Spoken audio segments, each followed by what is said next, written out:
Salah satu jajanan yang mungkin wajib ada saat lebaran adalah kacang. Nah, sehari menjadi kali ini, koresponden CNN Indonesia Roby Sofwan Amin bersama fotojurnalis Probo Kushartoyo mengajak kita untuk melihat proses pembuatan kacang asin Bogares.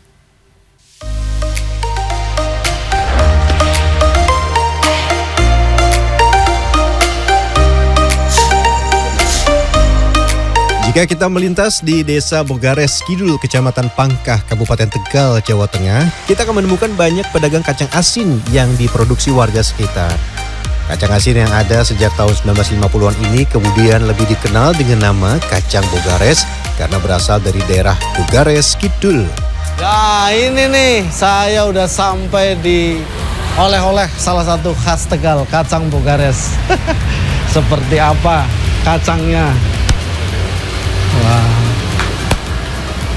ini kacang Bogares. Ya, monggo silakan. Ini ya, Ya. di antaranya ya hasilnya. Kalau saya pengen lihat produksinya gimana Pak? Oh, ini ya Pak Desa. Oh, aduh. Iya Pak, makasih Pak. Dari Trans 7 kita pengen lihat ini apa namanya proses produksinya kacang Bogares itu di sini banyak yang bikin. Banyak. Outletnya itu di sini ada 15-an lah. 15. 15. Iya. Belum yang Produsen. nyebar di kota-kota sana ya. Iya. Mereka punya cabang-cabang lain di wilayah lain. Oh gitu. Iya. Kalau saya mau ke proses produksinya, Boleh? boleh ya? Boleh. Nanti Boleh sekali. diantar sana ya Pak ya? Ya, siap. Oke, makasih Pak. Ya.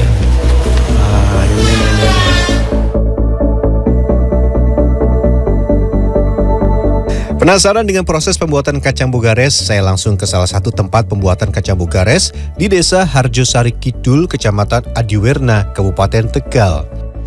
Di tempat ini ada sekitar 10 pembuat kacang Bogares yang semuanya masih ada hubungan keluarga. Saya penasaran kepingin melihat proses produksi kacang Bogares. Ternyata ini nih bahan bakunya nih. Nah, ini bahan baku kacangnya. Ini jumlahnya banyak.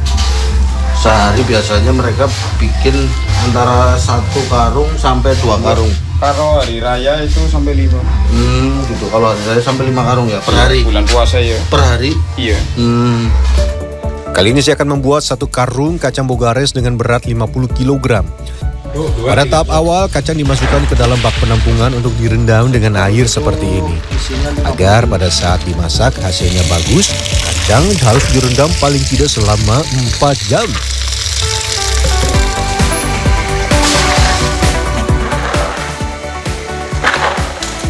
Tahap selanjutnya adalah proses bacem. Proses bacem merupakan pemberian garam pada kacang yang telah dicuci bersih seperti ini. Untuk memberikan garam harus dengan takaran biar tidak terlalu asin. Ini dikasih garam. Garam perbandingannya untuk apa? 4 ember ya. 4 tempat itu garamnya 2 ini. Ini nanti terus diaduk seperti ini.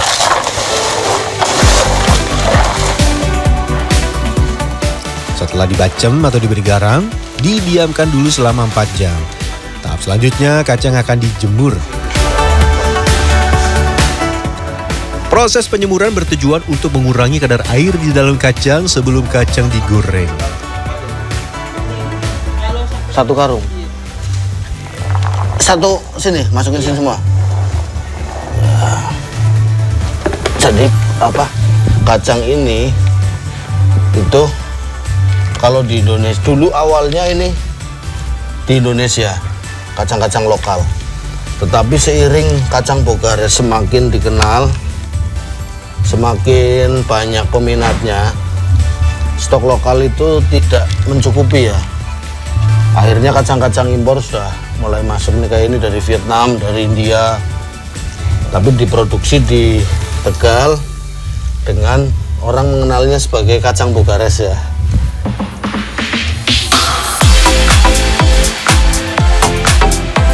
Selanjutnya saya menyiapkan pasir. Sebelum digunakan untuk menggoreng kacang, pasir yang diambil khusus dari Sungai Kalikung di wilayah lereng utara Gunung Selamet ini harus dicuci bersih. Pasir-pasir ini harus dibilas sampai air tidak keruh. Jadi proses pencucian pasir itu bisa sampai 6 kali. Pokoknya dicuci terus sampai si pasirnya itu bening, sudah nggak ada coklatnya, bersih. Itu nanti contohnya tuh kayak gitu. Contohnya. Di tempat ini para produsen selalu rutin mengganti pasir buat menggoreng. Cara ini dilakukan agar kacang yang digoreng nanti kualitasnya bagus. Masukin. Seperti ini contohnya pasir yang sudah dicuci bersih selanjutnya digunakan untuk menggoreng kacang. Biar kering. Oh, jadi kalau pakai pasir yang baru, yang lama sudah diganti gitu ya. Ini yang baru itu, ini didiamkan biar mungkin kadar airnya hilang ya, kadar airnya habis. Agar saat menggoreng kacang selama kurang lebih 30 menit tidak terganggu, saya dan Suryatun harus menyiapkan kayu bakar terlebih dahulu. Ini juga masuk semua. Iya. Jadi kalau pakai kayu bakar, dia per hari 50.000 kurang lebih untuk modal beli kayunya. Dibandingkan dengan menggunakan gas, mungkin gas 1 tabung lebih murah ya. Tapi aroma rasanya di kacangnya itu tetap beda. Jadi tetap mempertahankan pakai kayu.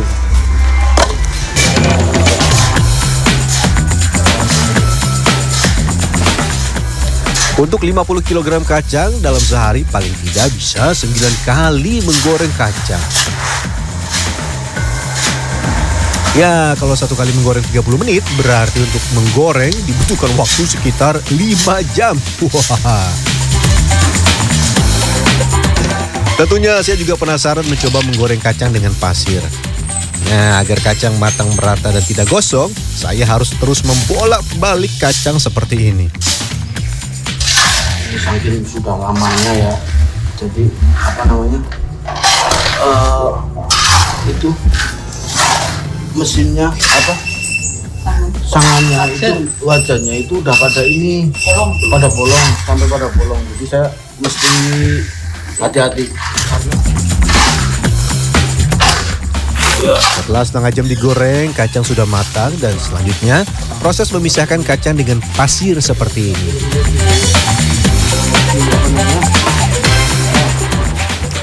Kacang selanjutnya didinginkan di tampah yang menginginkan agar hawa panasnya hilang. Sebelum dikemas, kacang terlebih dahulu dibersihkan dengan cara seperti ini.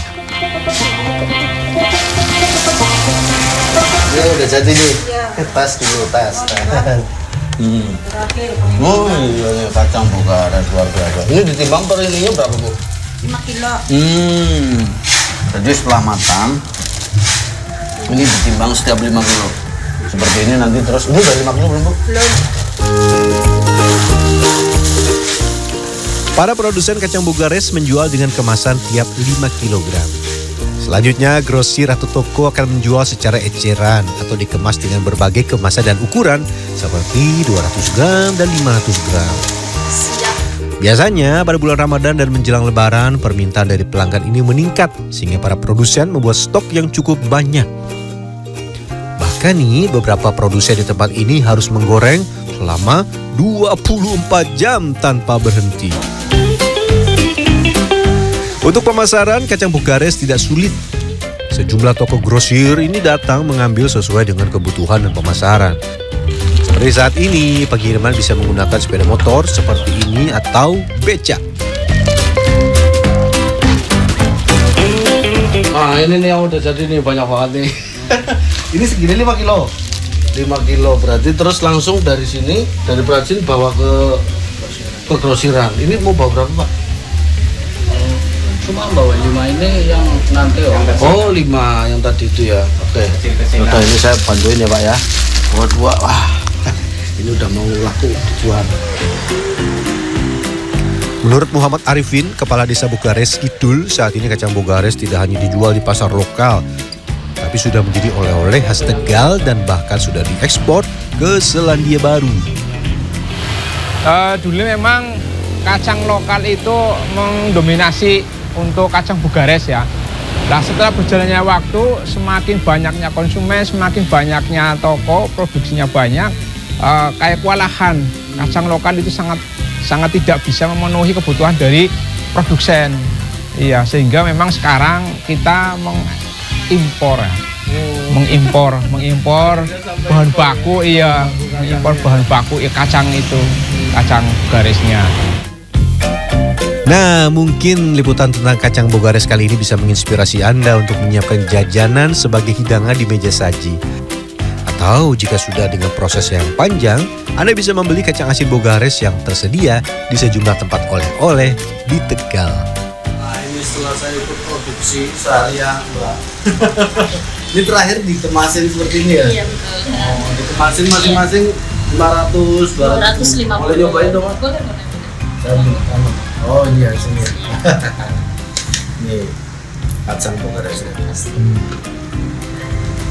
Nah, ini kacangnya renyah kulit, enak ya. Dan juga nggak digoreng pakai minyak, pakai pasir, rasanya enak. Dan ini bisa tahan bisa berapa lama?